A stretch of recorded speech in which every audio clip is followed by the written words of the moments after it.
Right, it's 11 o'clock, so I think we're going to get going. Welcome everyone to today's session. As always, a little bit of housekeeping before I get started. My name is Danielle.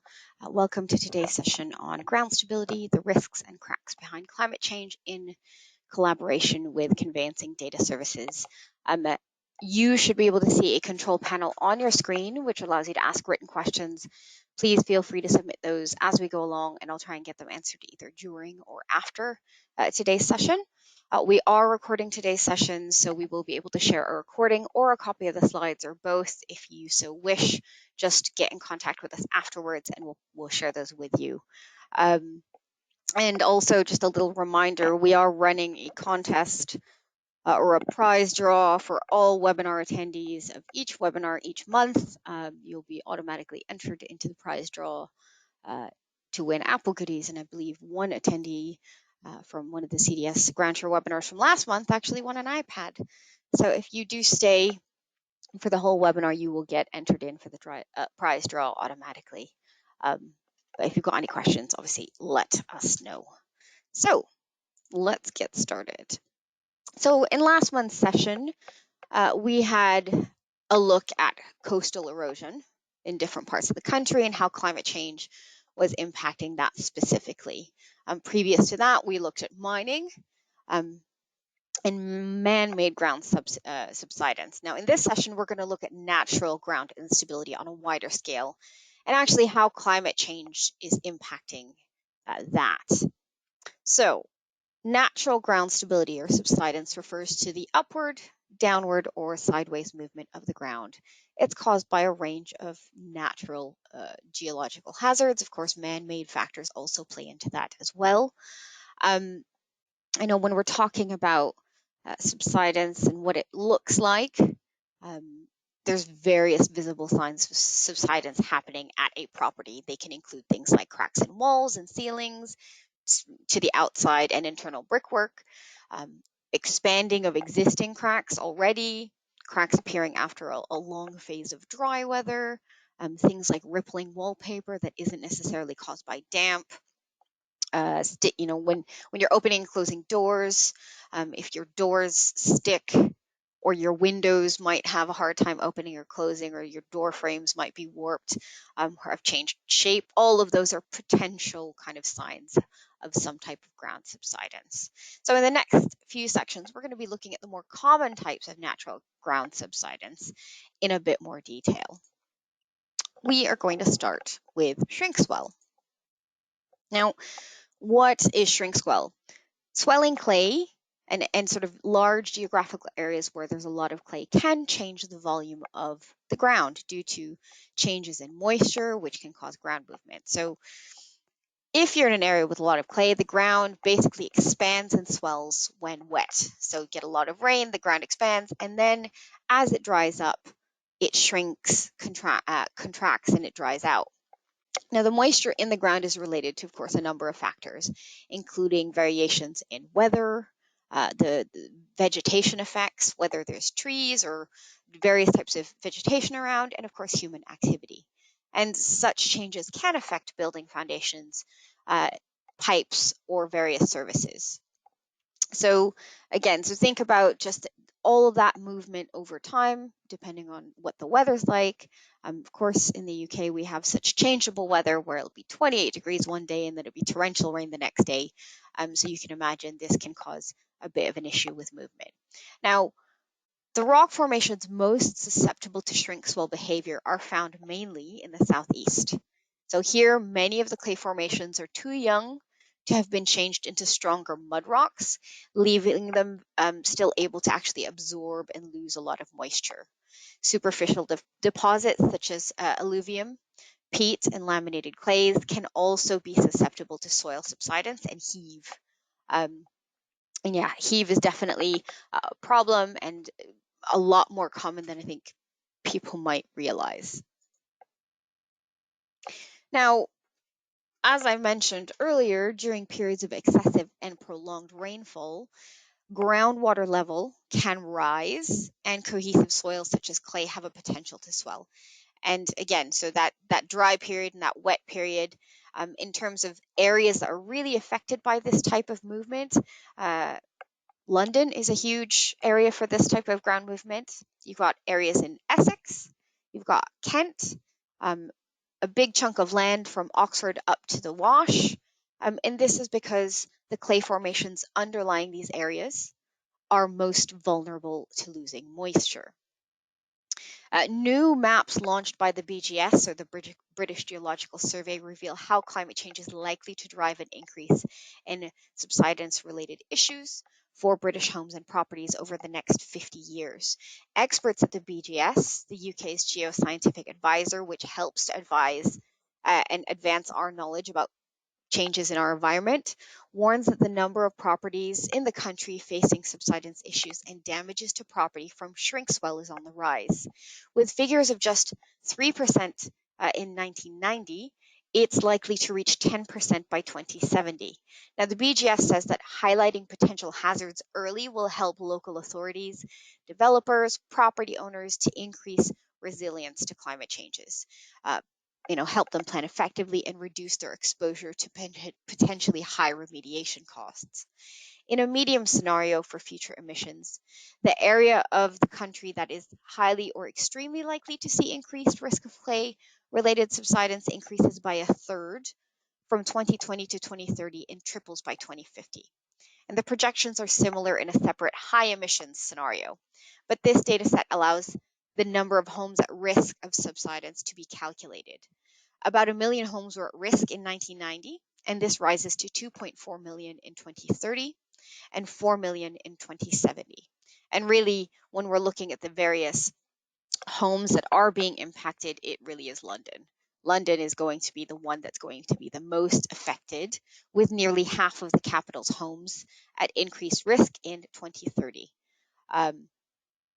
And 57% in 2070, according to the BGS. So these are some pretty big numbers, and certainly ones that we want to keep an eye out on as, like I say, the climate is changing.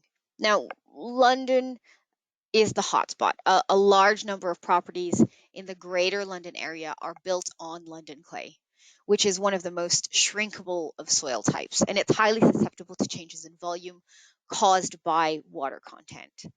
So London has one of the highest shrink-swell clay hazards in the country. So if you are doing lots of transactions in or around London, you may see that this is something that comes up quite a lot in, the enviros, shrink-swell and ground stability issues. The southeast of London is the area most affected by subsidence, but it's also prevalent in the northwest, north, and west postcode areas. Property type doesn't normally influence the risk of subsidence, but a lot of properties built in the Victorian and Edwardian eras in North London have very shallow foundations, and when combined with the soil, are susceptible to being affected. The London boroughs most likely to have increased subsidence risk, according to the BGS, are Camden, Islington, Brent, Barnet, Harrow, Waltham Forest, Wandsworth, Lambeth, and Lewisham. Oh, and Haringey. I'm sorry if I've mispronounced that. But so you can see where in and around London, it's potentially a high impact. So if you do, again, have clients that are looking in these types of areas, looking at buying properties in these areas, just a little bit to be aware of, and a factor to be aware of, it will likely come up in your enviro. Now, ground subsidence in general, why is it a problem? What's the problem? What are the factors? Why do we even look into it in the first place? We put some points up on the screen for you as why it's an issue. It's really advisable for those living in an area showing an increased susceptibility under future climate conditions to seek specialist advice before starting any major building work. Other steps property owners can take to be aware of the effects of laying things like impermeable drives and paths, and of planting or removing trees close to properties, which can all have an impact on soil moisture profiles. So it's one of the things it's one of the pieces of advice we do tell people. If you are looking at a property, if you're looking at removing vegetation or big trees nearby, make sure you seek advice from an expert in relation to that, because that could actually potentially change or impact the foundations or the structures been built in and around the property. Subsidence can, of course, lead to increased insurance premiums, depressed house prices in some cases, require engineering work to stabilize land or property, and the replacement of things like utility pipeworks. In the news fairly recently, subsidence claims increased by 49% in the last year. And clay shrinkage and soil erosion are some of the biggest causes of this issue in the UK, accounting for approximately 90%. However, it is suggested that over half of the population don't even know what type of soil their home foundations are built on. But when you think about things like new builds, is there a solution? A developer should, of course, follow the NPPF and investigate to see if the site is suitable for its proposed use, taking account of ground conditions and any risks arising from land instability. So in theory, yes, they should be taking into account all of the factors in the ground whilst they're looking to build on top of clay and ground subsidence issue soils. Mitigation measures should be put in place, such as ensuring the foundations they are using are designed to withstand the movement of shrinkable soils with very little impact on the property. Things like using drilled pier and beam foundations or introducing sufficient stiffness to resist movement. So example, using something like a stiffened slab on grade or modified continuous perimeter footing. Landscaping should also be taken into consideration, such as which trees to plant and where. Another major contributing factor to ground shrinkage, of course, as I mentioned earlier, is tree growth, specifically tree roots. Damage to foundations resulting from tree growth occurs in two main ways. You've got physical disturbance of and shrinkage of the ground by the removal of water, and physical disturbance of the ground caused by root growth is often seen as damage to pavements and broken walls.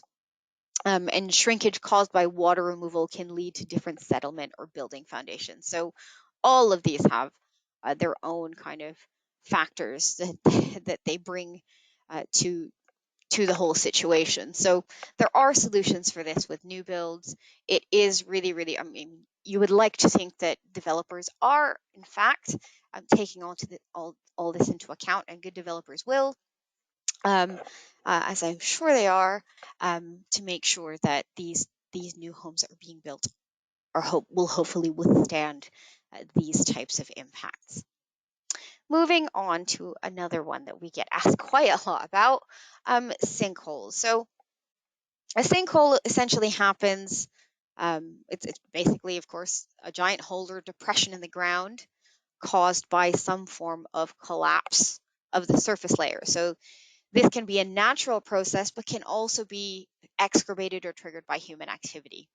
Natural cavities are caused by ground dissolution, which is basically when water passes through soluble rock and produces underground cavities and cave systems. So when I say soluble rock, as you can see on the screen, we talk a lot about gypsum, limestone, rock, salt. Of course, in the southeast, we have a lot of chalk. So those are the types of ground materials that are susceptible to sinkholes.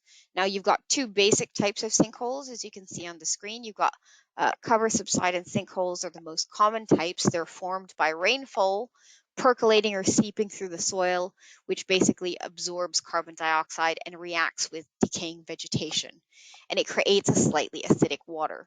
That water moves through spaces and cracks underground, slowly dissolving limestone and creating a network of cavities and voids.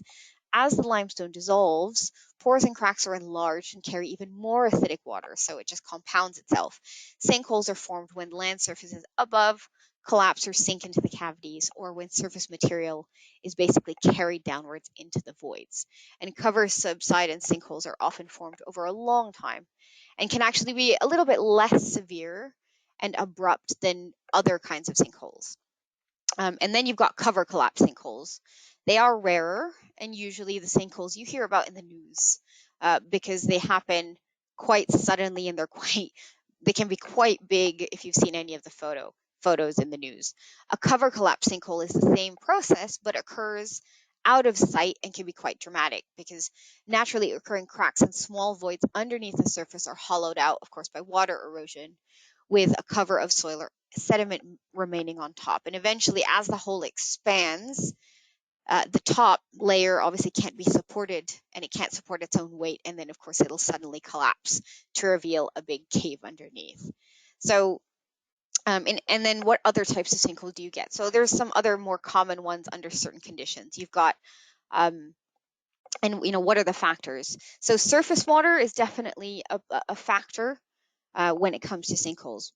Intense rainstorms and floods can increase the likelihood of these sinkholes. And if these currents are too strong, the water won't go where it's supposed to, but other way, it finds new paths. And additionally, water tends to settle in one location, causing the surface to become more, impermeable with water. But as it leaks into the ground, it'll result in more sinkholes. And you'll notice, certainly for the ones that you see in the media, there might have been a big storm fairly recently, and then all of a sudden you see something in the news saying a big sinkhole's opened up. Of course, weather changes play a factor in this because sinkholes can also result from seasonal changes in the groundwater table. When, of course, water freezes and then thaws within the ground, basically that changes and creates more movement as well. Changes to things like the hydrologic system, so sudden changes to the hydrologic system, such as putting more water in or taking it out, can cause systems to become temporarily unstable. And again, this can be a human influence, not necessarily natural. So things like burst pipes or water mains bursting usually are typical reasons for sinkholes in urban environments. And then, of course, you've got things like changes to gradients. So if there is a change in groundwater gradients, or normally due to the removal or introduction of water, loose materials can flush out quicker than usual and cause voids, which then results collapse of the surfaces. So it's a whole, no pun intended, there's a whole various amounts of reasons why these happen, both natural and non-natural, but they are definitely exacerbated by the changing climate and the weather.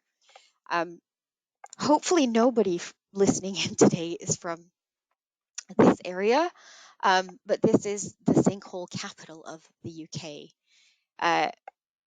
It's a cathedral city in the borough of Harrogate in North Yorkshire. It's got a long history of sinkholes, and it's the most susceptible area of sinkholes in the country. There have been at least 30 collapses in the past 150 years, according to the BGS. Hopefully this isn't going to frighten too many people, but a major sinkhole saw 12 properties in the city evacuated after a deep hole appeared, and this was back in 2016 in Bettern Court. So again, it happens quite a lot. You can see where and why these things happen, various factors as well, and issues with things like insurance can definitely crop up depending on where you are. So there on the map you see there's lots and lots of actual sinkholes noted within the area. You've got sinkholes under swimming pools as well. That was one that happened again in the same area. There were a construction crew working on a center's new swimming pool and made the discovery that there was a giant hole actually underneath it. So this is all really, really interesting, and it's not there to scare you, but it is worth noting where these are. Now, the data that we have and that we've shown you on the screen is a combination of BGS data, but as well as Stantec, and it contains 75,000 recorded sinkhole incidents. That's the largest data set available of this type. This data is provided in a point and a polygon format, and a polygon, like the large area of orange that you see on the screen, indicates an area-based record and that natural cavities are found within this area. Point data, however, identifies the estimated position of other sinkholes and it's more precise. So that's what those red dots are. Now, if the property or if a property has been identified to be in close proximity to a sinkhole or sinkholes, multiple, the report will give additional information and provide recommendations which will be bespoke to the features identified within the report. So we are going to tell you if you are near one, we will give you advice. If it is on site or in close proximity, then we would advise that a visual inspection is indeed carried out. So there are next steps. There is guidance. It's not all scary and doomy. It can be dealt with. It's just being aware of them is really, really important. And again, we've talked about why they happen, both natural and non-natural. A huge amount of it is to do with the changing weather. Research has also directly linked the increase in sinkholes to the last little while, in the last 10, 20, 30 years, really to the climate crisis. The wetter winters predicted by climate change will see changes in the water table that could cause more sinkholes. So of course, again, remembering we have a water table that sits underneath us, and the wetter it is, that water table will rise, and that will impact the ground underneath us and the cavities underneath us. Now, Dr. Vanessa Banks of the BGS said both naturally occurring voids and those capped voids covering human-made holes can be influenced by changes to the climate. During 2016, we had a flurry of sinkholes in London, and that was because the weather system at the time was pushed south by the jet stream, and it led to the flooding of the Somerset levels, and there was also an increased number of landslides. So the BGS was reporting to the government's science advisory group for COBRA on the number of events as they took place. And basically, they noticed a significant increase in things like landslides and sinkholes. And of those sinkholes, around 50% were related to anthropogenic activity and 50% were naturally occurring.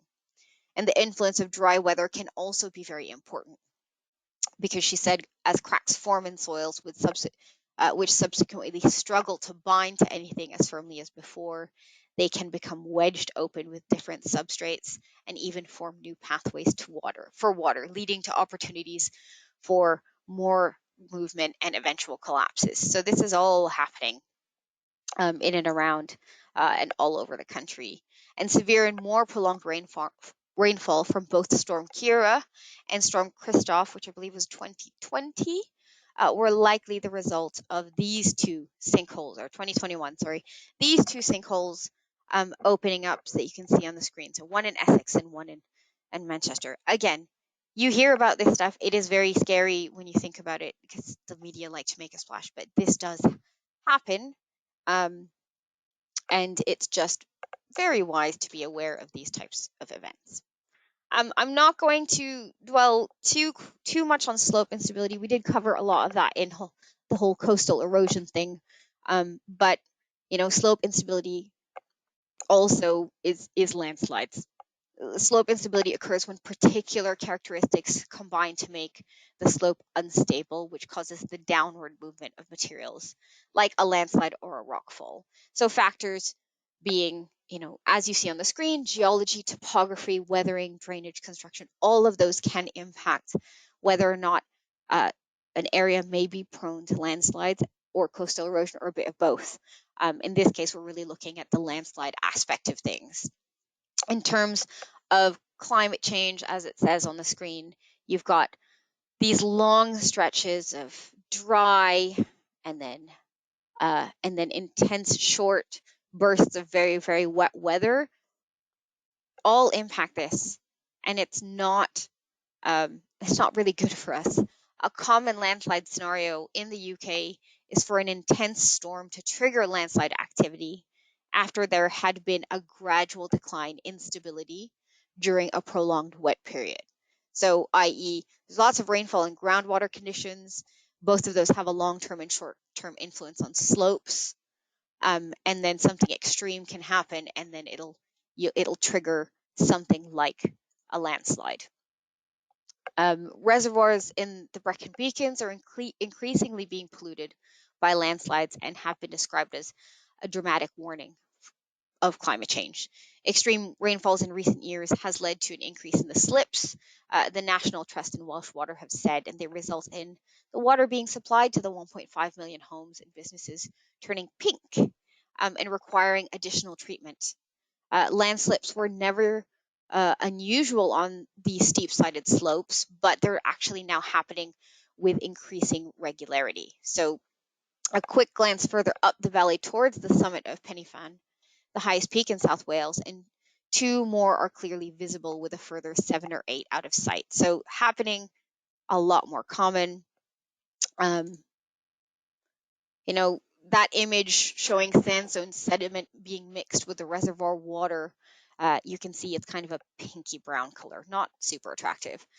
The National Trust owns the land around 5 reservoirs in the beacons and is now working with the National Park Authority, Natural Resources Wales, and Welsh Water to actually tackle that problem. So even though it might not necessarily impact houses directly, it is impacting how people live.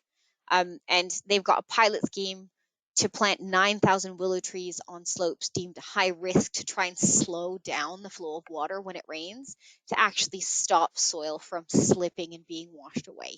So these are the types of solutions that are being investigated to try and stop all of this. You've got issues like this, where Network Rail and National Rail are having to deal with climate change because of the landslips disrupting rail services across the country. Again, brought on by severe weather. It accelerates the deterioration of earthworks in and around these railway systems. It puts pressure on the drainage system. It puts pressure on other infrastructure that we have, and we are trying to find ways to actually cope with the inundation of kind of crazy weather that is really impacting various areas. So that's the southeast. That's in Wales. So it's not just impacting where we live and how we live, but actually how we get to places too. And then, of course, some of the other more common landslides, as I touched on in the last presentation, are coastal erosion landslides. So this, you may have seen this from last one. This is a Holbeck landslide south of Scarborough in North Yorkshire. Attracted a considerable amount of interest when it destroyed a 4-star Holbeck Hall hotel. This was back in the early 90s, a rotational landslide involving about 1 million tons of glacial till cut back the 60-meter high cliff by 70 meters, and it flowed across the beach to form a semicircular promontory 200 meters wide, projecting outwards on the foot of the cliff. So in this particular case, the likely cause of the landslide was a combination of rainfall, roughly about 140 millimeters in the 2 months before the actual landslide took place, and issues related to the drainage of the slope and poor water pressure buildup in the slope and the actual geology.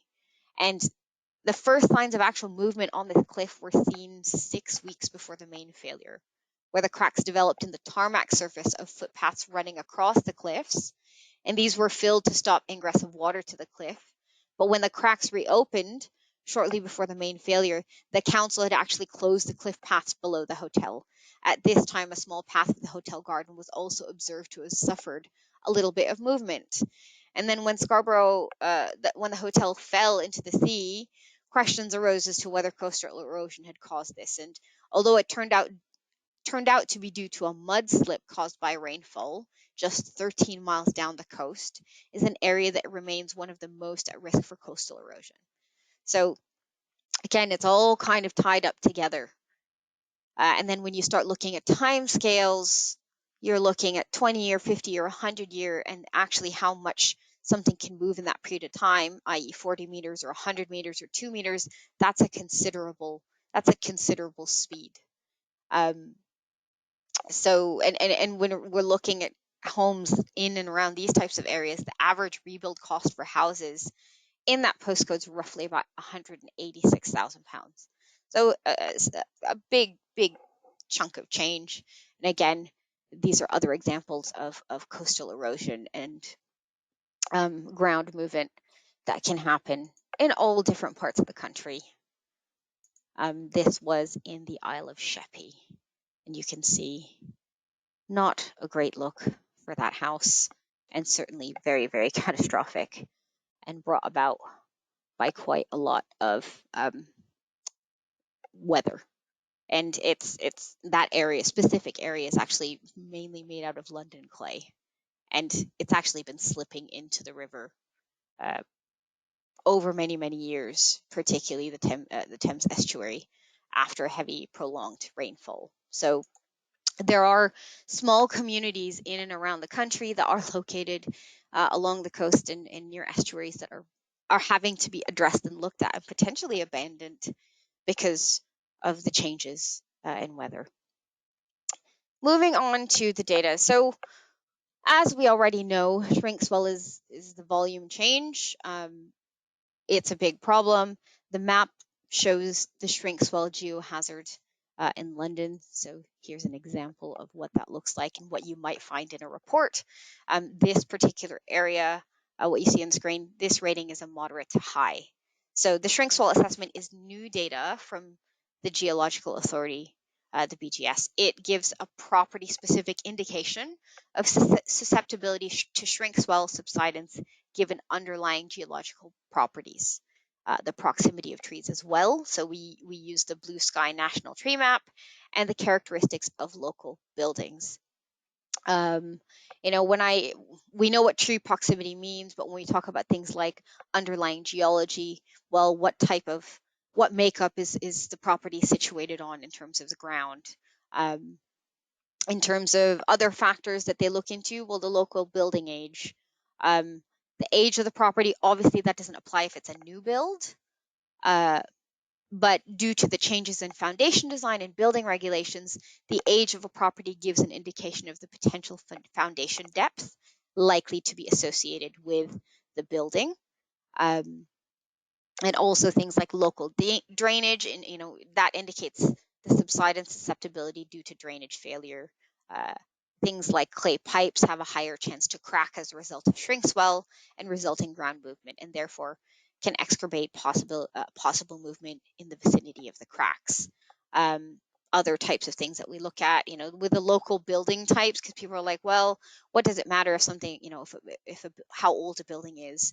The height of a building also has influence on the potential structure damage should movement occur, especially when these movements are unevenly distributed beneath a foundation of a property. So again, understanding the type of building it is, i.e. a bungalow or a terraced house, that can actually influence shrink swell factors as well.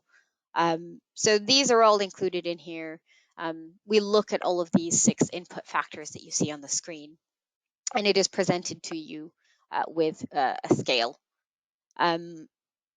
What other data do we look at? Satellite monitoring. So this data set is provided to us by SatSense, and their data is tailored to a property level assessment and uses satellite recorded ground movement data. So actual measurements are taken by satellites from space, which, if you're like me, I'm a big space nerd. That sounds really cool. Provided by SatSense, ground movement experts at Leeds University. The data is actually accurate to the millimeter, and it's updated every 6 days. It assesses 6 types of movement, 5 of which are new to conveyancing searches, and any of which would indicate subsidence in a property, detecting actual ground movement in the range of a few millimeters per year or upwards. And the satellite basically goes around the Earth every 6 days, measuring the return of radar waves, and it compares these images before and after to produce basically a data set that estimates the ground motion. And then it has the 6 indexes for reporting. You can see the type of property, the surrounding area, the local area, gradient, acceleration, and range. We will provide all that information to you as well if you've got a report with ground stability in it, like the Avista. And then, of course, the mining aspect of it, I'm not going to sit on this for too long. We've covered mining in previous ones. So these are all factors, natural, non-natural. They all tie together. They all make a difference. And you tie that in with things like climate change, you can see why it's becoming a growing concern. In terms of report and recommendations, as I've said previously, we will always provide you with additional information should we actually find a risk.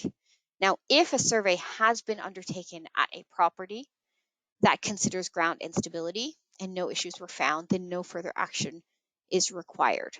Now, higher levels of subsidence do not necessarily mean that the property is unsuitable for purchase, just that further action or further investigation may be required. So, you know, all of these things are talked about. We provide all the next steps and guidance. And of course, if your clients have any questions, they can always pick up the phone and speak to one of our consultants, or you can as well. Should anybody be unsure of anything. And in terms of report information, which report to choose, if you want everything to be covered in terms of ground stability, both natural, as we've discussed today, as well as non-natural, then you can either do one of two things. You can buy an Avista, which is what I've put on the screen for you, which includes everything that we've talked about today in terms of natural ground instability in much, much finer detail. It is the only report that includes all of this, like super fine detail. If you have a Groundsure screening or home buyers, you don't get the additional ground stability data in as much detail. You get a fairly good you still get a fairly good ground stability information, but it doesn't go into as much depth as an Avista would. Otherwise, if you get something like a GeoRisk or a GeoRisk Plus, if you're in a coal area, you get that information as well, which is a standalone report. So it really is entirely up to you. You have the option of having it all included in with your enviro or not. The choice is yours and your clients. And that is pretty much it for me today. I hope you found today's session useful. I'm just going to check to see if there's any questions. I can't see any questions, but if anybody does have any questions, please do reach out. So thanks very much for joining us today. If you could take a couple of seconds, there'll be a feedback survey that will launch straight after this. And as always, we really, really appreciate and value your feedback on how we can make these presentations better. So thanks very much, and have a great rest of the day.